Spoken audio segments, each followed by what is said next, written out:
L'interview de la semaine. On a beaucoup parlé du nouveau moteur électrique révolutionnaire de Renault ces dernières semaines. C'est aussi l'occasion de reparler des terres rares et d'en profiter pour faire un état des lieux de l'exploitation du lithium, qui lui n'est pas une terre rare. Pour évoquer ces sujets, je reçois Julien Weisset, ingénieur et docteur en mécanique et expert en électromobilité. Bonjour Julien Weisset. Bonjour Eric. Vous êtes ingénieur et docteur en mécanique, cofondateur d'Ambre, une entreprise qui s'est donnée pour mission de démythifier et de vulgariser la fabrication de véhicules électriques légers sur un modèle participatif et open source. Vous avez d'ailleurs lancé récemment un chantier, une sorte de preuve de concept, construire sa moto électrique. Alors pour les auditeurs, vous pouvez trouver ce site en tapant tout simplement construire sa moto électrique sur Google. L'URL c'est construire-sa-moto-électrique.org avec des tirets entre construire sa moto électrique. Voilà. En fait, je vous avoue que j'ai un peu de mal à vous présenter tant vous portez différentes casquettes, mais une chose est sûre, je vous suis à travers votre newsletter et c'est une incroyable source d'informations et de connaissances sur le sujet de l'électromobilité. Du coup, je vous ai proposé de venir un petit peu réagir dans le podcast sur différents sujets et puis j'espère qu'on aura l'occasion de le faire de façon relativement régulière en fonction de vos disponibilités. Aujourd'hui, on va parler de trois sujets. Tout d'abord, l'annonce récente de Renault sur son nouveau moteur révolutionnaire, nouveau moteur électrique bien sûr. Ça nous permettra de faire un point sur le sujet des terres rares et puis aussi, on parlera aussi du lithium puisque vous avez produit récemment des articles très approfondis sur ces deux sujets. Alors tout d'abord, Julien, sur l'annonce récente de Renault qui travaille sur un moteur électrique unique au monde en collaboration avec Valeo. Alors un moteur plus puissant, sans terres rares, qui devrait être prêt pour 2027. Alors c'est le moteur électrique E7A, qualifié de unique au monde, avec une architecture all-in-one et avec l'utilisation d'une technologie de rotor sans terres rares. Vous avez un peu étudié le sujet, Julien, qu'est-ce que vous en pensez ? Alors déjà, j'aimerais commencer en disant que je vous remercie de m'inviter sur ce podcast et je serais ravi d'y revenir autant que possible pour discuter de tous ces sujets. Donc au sujet du moteur révolutionnaire de Renault, bon évidemment jusqu'à présent tout ce qu'on aura entendu sur le sujet est quand même de la communication et majoritairement de la communication. Donc révolutionnaire, il est au même point que beaucoup d'autres moteurs sont révolutionnaires. Unique au monde, il est tout aussi unique au monde que d'autres moteurs. Ce qui est particulièrement marquant chez Renault et qui là peut être considéré comme unique, c'est ce développement des moteurs synchrones à rotor bobiné, comme celui qui était installé sur la Zoé depuis ses débuts, sur la nouvelle Mégane et qui effectivement ce sera la technologie qui sera utilisée sur ce moteur E7A. Donc il existait déjà alors en fait. Il est alors pas directement parce que c'est une nouvelle itération. Et il y a des petites variations, donc on pourra y revenir dessus, mais la technologie existait déjà, oui. Alors, Renault était le seul à son niveau aussi gros à exploiter cette technologie-là. Donc, en ça, c'est unique au monde, mais oui, c'est une technologie qu'ils connaissent bien. D'ailleurs, dans le communiqué qu'ils ont publié sur leur site, ils précisent bien que cette co-conception qu'ils ont faite avec Valeo, c'est vraiment une co-conception puisque Renault s'est occupé du rotor, donc qui est la particularité de ce moteur, c'est le moteur à rotor bobiné. Et Valeo s'est occupé du stator, qui lui aussi a quelques particularités dans essentiellement les bobinages, qui là ne seront pas faits avec des fils de cuivre, mais qui seront faits avec la technologie qu'on appelle les hairpins. Donc, traduction, c'est la pince à cheveux, quoi, l'épingle à cheveux, qui permet d'aller chercher de meilleures densités de puissance. Donc en résumé, c'est un moteur qui, à encombrement égal et voire même inférieur, puisqu'on parle de 30% d'emprise en moins, présentera une puissance en tout équivalente, voire supérieure. Alors, d'après ce qu'ils disent, oui, ça sera probablement le cas, mais c'est donc ça sera permis essentiellement par le stator qui a été développé par Valeo. Ouais. Puisqu'en fait, ce qu'il faut savoir, c'est qu'un moteur électrique, alors c'est là où on peut rentrer dans les détails un peu techniques, mais un moteur électrique, déjà, il affiche deux puissances. Il affiche grossièrement une puissance en pic, donc une puissance instantanée qu'il est capable de fournir pendant quelques secondes, voire quelques dizaines de secondes. Donc ça, c'est la puissance de 200 kW qui est annoncée par Valeo et Renault, qui est probablement celle qui seront capables de tenir. Et ensuite, la puissance continue, qui est la puissance que le moteur est capable de tenir pendant une plus longue durée, et qui là est en fait uniquement dépendant du comportement thermique du moteur. Donc ça, on a l'habitude de dissocier les moteurs thermiques des moteurs électriques, mais en fait, sur notre plan sémantique, le moteur électrique est lui aussi un moteur thermique, puisqu'en fait, la thermique, donc sa capacité à dissiper de la chaleur, a un très très fort impact sur cette caractéristique. Donc aujourd'hui, on aura certainement, ce qu'ils disent bien, une puissance spécifique 30% supérieure, donc ça c'est probable. Par contre, sur la puissance continue, il est difficile de savoir ce que ça donnera, parce que aujourd'hui, les hairpins sont connus pour leur capacité à effectivement augmenter la puissance en pic, mais aussi à diminuer la puissance continue, parce qu'en fait, on a plus de difficultés à dissiper les pertes par effet Joule. Ça veut dire qu'un moteur électrique, alors on s'en doute, à partir du moment où il y a une énergie, il y a une dissipation de chaleur, donc ça chauffe un petit peu un moteur électrique. Et donc l'enjeu aujourd'hui, c'est d'arriver à faire un moteur qui chauffe le moins possible pour qu'il puisse garder son efficience pendant le plus longtemps possible, c'est ça? Précisément, c'est un moteur électrique, il est quasiment uniquement piloté par sa température, quoi. En tout cas, les puissances qu'il est capable de fournir sont pilotées par sa température. Et donc sa capacité à dissiper la chaleur. Et par contre, c'est vraiment le problème du hairpin, c'est que certes, il augmente la puissance spécifique, puisque en fait, à l'inverse d'un fil, il prend plus de place. Enfin, dans un même volume donné, il a plus de cuivre, donc, et en plus de cuivre, il arrive à transmettre plus de densité de puissance.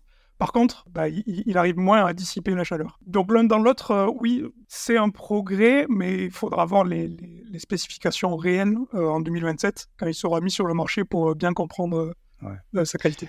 Et son avantage, est-ce que c'est un moteur qui, à puissance égale, va consommer moins? Non. Ça, pas de différence. Ça va même consommer plus que d'autres moteurs, parce que le moteur à rotor bobiné, qui est un superbe moteur, enfin je suis vraiment un grand supporter de ce moteur, c'est quand même le moteur qui a sur la plage d'utilisation dynamique d'un véhicule électrique, c'est le moteur qui a le moins bon rendement global. D'accord.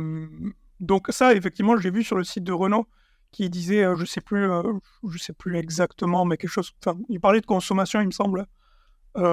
Ça c'est à vérifier, parce que alors c'est peut-être mieux que leur version actuelle du moteur à rotor bobiné, mais par contre, ça sera jamais aussi bien qu'un moteur à réluctance comme ceux qui sont installés sur les Tesla ou un moteur à induction. Alors ça nous amène justement à ce point, le point entre guillemets environnement, parce que là on parle d'un moteur qui n'utiliserait pas de terres rares. Ouais.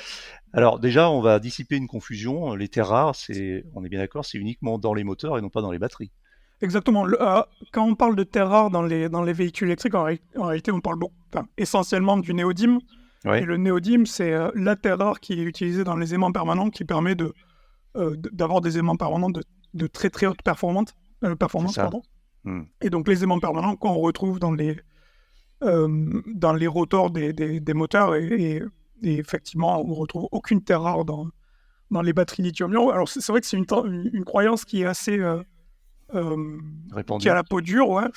J'ai du mal à comprendre pourquoi, alors que la précision a été faite des milliers de fois par des milliers de personnes, mais voilà, ça continue d'exclure. Alors après, forcément, le niveau de connaissance progresse avec l'extension du marché, donc je pense que c'est une erreur qu'on fera de moins en moins, mais il est bien de le rappeler de temps en temps. Alors justement, ces terres rares, ça pose problème, parce que, comme vous l'indiquez dans votre newsletter, c'est aussi un enjeu de souveraineté, parce que finalement, alors un enjeu environnemental évidemment, parce que quand on dit terres rares, elles sont pas rares en fait, c'est surtout qu'elles sont très difficiles à extraire et très disséminées, et ça pose des problèmes environnementaux et humains quant à l'extraction.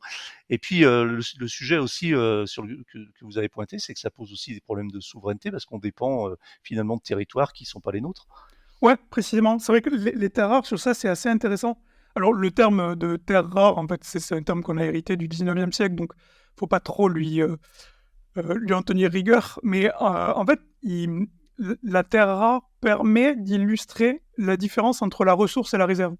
La ressource, en gros, c'est toute la quantité de minerais qu'il y a sous nos pieds disponible dans la terre, et la réserve, c'est celle qui est réellement accessible et économiquement pertinente à aller excaver. Et les terres rares, effectivement, ont ce problème-là, c'est qu'elles sont en très grande quantité. Enfin, si on regarde dans la croûte terrestre, on en retrouve à peu près partout et en quantité non négligeable, mais Par contre, les réserves économiquement viables sont relativement faibles, suffisamment faibles en tout cas, pour qu'on puisse encore les traiter comme rares.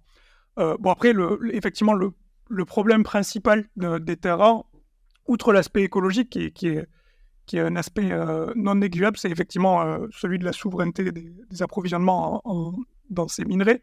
Puisque, alors, moi j'ai les chiffres de 2020, Ouais. mais en 2020, je crois que c'était 67% de la production mondiale de néodyme qui était faite en Chine. Ouais. Et c'est là où la Chine est assez extraordinaire, c'est que non seulement la Chine exploite une grande partie des réserves mondiales, mais en plus, c'est elle qui fabrique une encore plus grande partie des produits qui sont issus de ces terres rares. Donc aujourd'hui, l'enjeu, plus qu'écologique, il est de souveraineté sur ces minerais critiques. Alors, en fait, c'est relativement complexe le problème des terres rares, puisqu'elles sont parfaitement nécessaires dans de nombreux usages. On peut prendre l'exemple des IRM, on se mettra d'accord sur ça, qu'on a bien envie de continuer d'utiliser des IRM, mais pour les IRM, on a besoin de terres rares. En fait, il y a plein d'autres usages comme ça. Et c'est pareil dans de nombreux moteurs. Moi, je considère que il y a des moteurs où on est content d'avoir des terres rares parce que c'est des moteurs où on a besoin de puissance spécifique extraordinaire. Mais dans les moteurs où on peut se permettre d'être 10, 20, 30, 40 kilos plus lourd qu'une alternative avec des aimants permanents, alors là, on peut essayer, il apparaît pertinent de se passer des terres rares. En fait, ce que je trouve assez intéressant dans les terres rares, c'est qu'elles posent le problème, la question de l'usage, de la nécessité de pousser les performances au maximum. Ouais. Et par là, je trouve que Renault a pris une bonne direction avec ce moteur-là.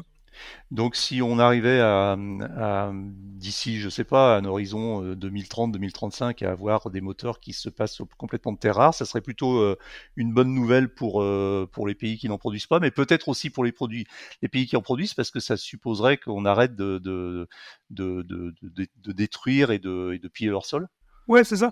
Et effectivement, il y a cet enjeu. Je pose souvent la question de si on découvrait une mine, un gisement de néodyme, Oui. je sais pas, dans le Cidobre du Natal, de là d'où je viens, dans le Tarn, voilà, Ouais. dans la montagne du Nord, est-ce qu'on accepterait de trouer le paysage avec ces gigantesques mines? Il est probable que non. Donc, quoi qu'il en soit, effectivement, autant que faire se peut, il apparaît pertinent de limiter l'excavation de ces ressources. Mais par contre, je me permets quand même de revenir sur ce que vous avez dit. Vous avez dit, si on arrive à produire des moteurs sans terre rare, en fait, on en fait depuis bien longtemps. Et d'ailleurs, Tesla en fait toujours avec leur moteur à induction. Renault est un bon exemple. Il y a quand même pas mal de constructeurs qui ont exploité des technologies de moteurs sans aimant permanent. Donc c'est parfaitement possible. En fait, c'est un choix. D'accord. C'est un problème de compromis et quelquefois, ça peut être rationnel tout comme parfaitement irrationnel. D'ailleurs, alors je sais pas si vous avez le ratio, mais je me posais la question, dans un moteur, disons un moteur électrique de voiture, je sais pas, ça pèse quoi, 90 kg à peu près, entre 90 enfin entre 70 et 90 kg. Oui, donc c'est ton idée. Quel est le poids des terres rares? Oh, c'est rien du tout. C'est vrai, Oui, c'est quelques centaines de grammes. C'est J'avais ça. fait le calcul sur Ouais. notre blog et j'avais en fait c'est aussi le problème des terres rares, c'est qu'en réalité, si on regarde uniquement l'impact climatique, donc les émissions de gaz à effet de serre, on utilise si peu de terres rares qu'en fait les terres rares sont négligeables sur les émissions de gaz à effet de serre. C'est pour ça que c'est un sujet environnemental, mais contrairement à beaucoup d'autres sujets environnementaux, c'est pas un sujet climatique, c'est plutôt un sujet de contamination des eaux, de déplétion des ressources, d'acidification des océans, plein de choses qui sont en dehors du CO2 qui aujourd'hui est effectivement le maître étalon de beaucoup de politiques écologiques. C'est extrêmement faible et c'est aussi ça la beauté des aimants permanents en néodyme, c'est que dans une masse extrêmement faible, on arrive à rassembler une quantité extraordinaire d'intensité magnétique. Ça nous amène sur le troisième sujet sur lequel je voulais discuter un petit peu avec vous, c'est le lithium. Alors, Pourquoi ? Parce que vous avez aussi publié un très grand article, très creusé sans mauvais jeu de mots, sur le sujet. Et du coup, j'aimerais qu'on fasse un peu le point parce que vous avez un point de vue que j'ai trouvé intéressant. C'est pareil, c'est de dire que finalement, si on continue à fabriquer trop de voitures avec des trop grosses batteries, ça va poser un problème non pas écologique, un petit peu comme ce que vous venez de dire sur les terres rares, mais tout simplement de pérennité d'approvisionnement. Ça veut dire que si on fait trop de voitures avec des trop grosses batteries, on n'aura plus de lithium pour mettre dans les batteries. Enfin, en schématisant, c'est un peu ça. Ouais, alors effectivement, en poussant les curseurs du raisonnement, c'est ça, c'est le point que je voulais prouver, c'est aujourd'hui, grossièrement, il y a à peu près 1 milliard de voitures dans le monde. Et quoi qu'il en soit, et donc la plupart, c'est des voitures thermiques, l'écrasante majorité. Et ces voitures, il va falloir les remplacer. Et aujourd'hui, le chemin qu'on prend, manifestement, c'est un remplacement par des voitures équivalentes d'un poids supérieur, puisque avec des batteries assez conséquentes. Et je me suis juste amusé à faire le calcul à partir des réserves en lithium actuelles. Donc, c'était les réserves de 2022. Alors, c'est le problème des réserves, c'est que les réserves, à l'inverse des ressources, évoluent. La ressource ne bouge pas, à moins qu'on découvre des gisements, mais la réserve, en revanche, peut évoluer, parce que selon les technologies qui sont à notre disposition, on peut augmenter notre capacité à aller chercher des ressources dans le sol. Ouais.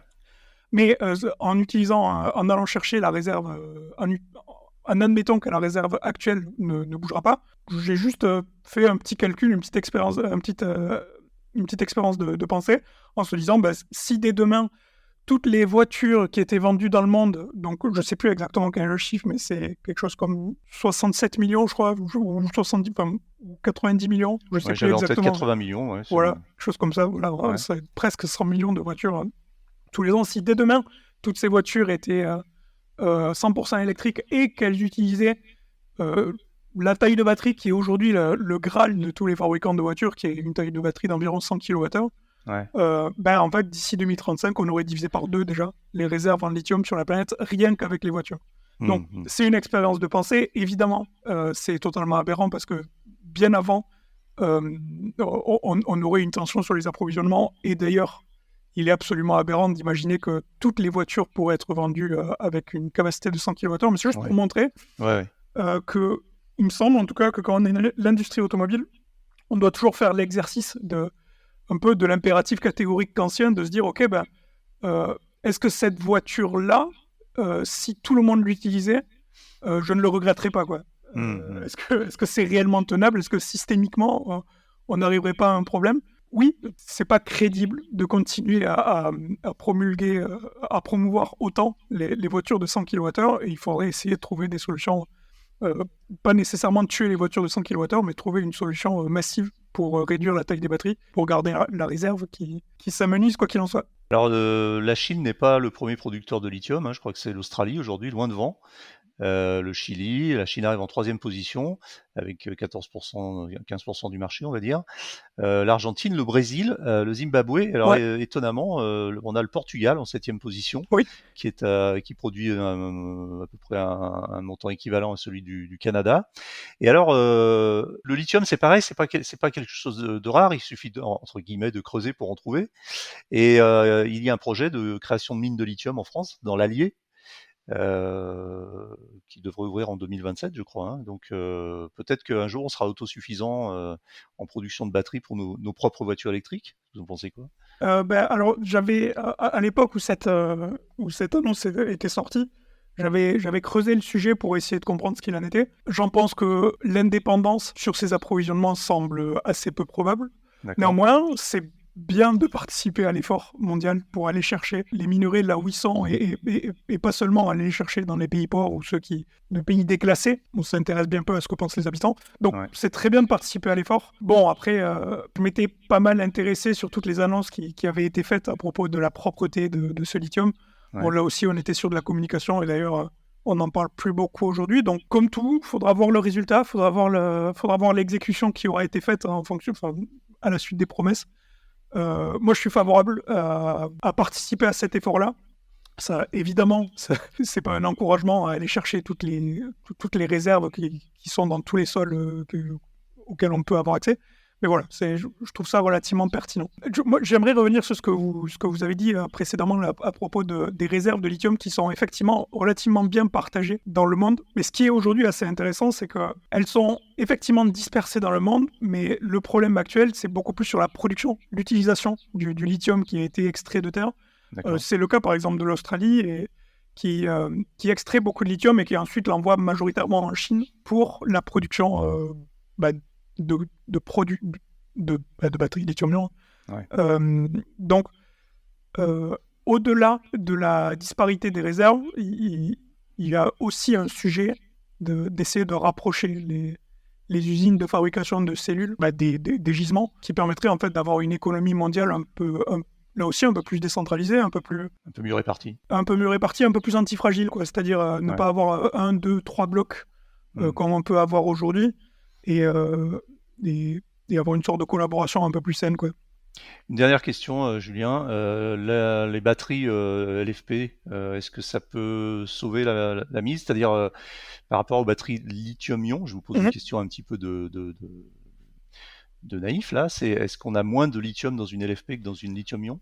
Alors, quand vous dites dans une lithium-ion, vous parlez de NMC, j'imagine, donc l'autre chimie, nickel, manganèse, cobalt. Ouais. Donc LFP, c'est lithium, fer, phosphate. Ouais. Il y a un peu moins de lithium. Il y a quelque chose comme... Enfin, ça se compte en quelques points de pourcentage, donc c'est pas immense. Significatif. Voilà, c'est pas significatif, d'autant que la densité énergétique des cellules NFP étant plus faible que celle des cellules NMC, on est obligé, si on souhaite avoir la même capacité de batterie, augmenter. Des batteries plus grosses. Voilà. Donc, à la fin, on économise un peu en lithium avec le LFP. C'est d'ailleurs, je crois qu'il faut aussi, de la même manière qu'il faut encourager les moteurs sans aimant permanent, qui ont certes un moins bon rendement, mais qui permettent aussi de s'extraire un peu de la course aux minerais rares. Il faut encourager le NFP qui a ses défauts, les mêmes que les défauts du moteur à rotor bobiné, mais qui a aussi ses qualités qui sont aussi les mêmes, c'est-à-dire qu'il n'y a pas de cobalt, donc ça permet de limiter une partie de l'impact environnemental, et aussi le cobalt est un minerai relativement rare, en tout cas en tension. On s'extrait de cette course-là, il n'y a pas de nickel non plus.